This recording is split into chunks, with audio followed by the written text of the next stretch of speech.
అంటారు కదా న్యాయ వ్యవస్థలో ఒక డైలాగు, 100 నేరస్తులు తప్పించుకున్నా ఒక్క నిరపరాధికి శిక్ష పడకూడదు అని. యూట్యూబ్లో అయితే రివర్స్ అన్నట్టు 100 మంది మంచిగా కామెంట్లు పెట్టిన ఒక ఆవిడ మాత్రం సోదాబ్ చేసి కటింగ్ చెప్పమంటుంది. యూట్యూబ్లో టైలరింగ్ వీడియోలు వందలు వేలు ఉన్నాయి. కటింగ్, స్టిచ్చింగ్, మెజర్మెంట్లు ఏదైనా ఇలా టైప్ చేస్తే 100 కొద్ది వీడియోలు వస్తాయి.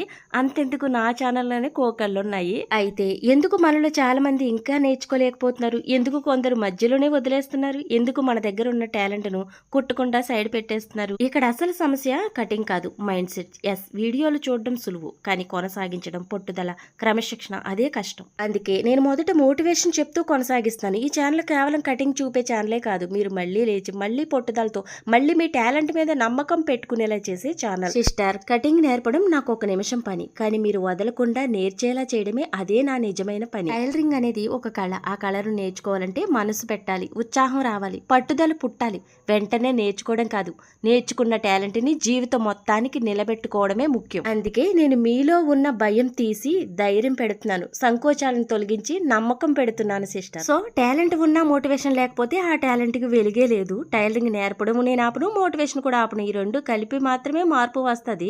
ఇది కేవలం టైలరింగ్ ఛానలే కాదు సిస్టర్, మీ టాలెంట్ తిరిగి తెచ్చే ఛానల్, మీ ధైర్యం తిరిగి పుట్టే ఛానల్, మిమ్మల్ని మీరు నమ్మే ఛానల్ ఇది. ఒక నిజం చెప్పాలంటే ఒకప్పుడు నేను కూడా మిషన్ నేర్చుకుంటూ మధ్యలో వదిలేశాను. అవును, అయోమయం, భయం, నమ్మకం లేకపోవడం, ఎవరో మోటివేషన్ ఇవ్వకపోవడం అన్ని ఒకే చోట వచ్చి నన్ను ఆపేశాను. అందుకే ఒకప్పుడు నేను ఆగిపోయినా చిన్న స్టెప్ అయ్యి ఈ రోజు నాకు పెద్ద లైఫ్ లెసన్ అయ్యింది. కానీ ఆగిపోయినా నేను మళ్ళీ లేచాను. అందుకే ఈ రోజు నేను మీ ముందున్నాను. అందుకే నేను అంటాను, మోటివేషన్ కూడా నేర్పే భాగమే, టైలరింగ్ లో అయినా జీవితంలో అయినా. మీరు వదిలేయడానికి ఒక్క కారణం చాలు, కానీ ముందుకు రావడానికి ఒక మంచి మాట సరిపోతుంది. ఈ మాటలకి ఎవరైనా సోది అని పేరు పెడితే అది నాకు కాదు, వాళ్ళ మైండ్ సెట్ కి పెట్టుకున్న పేరే. ఎందుకంటే ఇది నిజం, ఇది అనుభవం, ఇది కష్టం, ఇది మార్పు, ఇది మనిషిని మళ్ళీ నిలబెట్టి. నా ఛానల్ సోది అనే వాళ్ళ కోసం కాదు, ఎదగాలనుకునే వాళ్ళకి, కళను ప్రేమించి నేర్చుకోవాలనే వాళ్ళ కోసం. సో ధైర్యం ఉన్నవారు పనిలో పడతారు, పని చేయని వారు మాత్రమే కామెంట్లలో పడతారు. మార్పు కావాలనుకునే వారు మోటివేషన్ పట్టుకుంటారు, మారలేని వారు నెగిటివిటీకి అడ్డం అవుతారు. బలమైన వాళ్ళు నిర్మిస్తారు, బలహీనులు ఎప్పుడు విమర్శిస్తూనే ఉంటారు. వీడియోకి ఒక లైక్ చేయండి ఫ్రెండ్స్.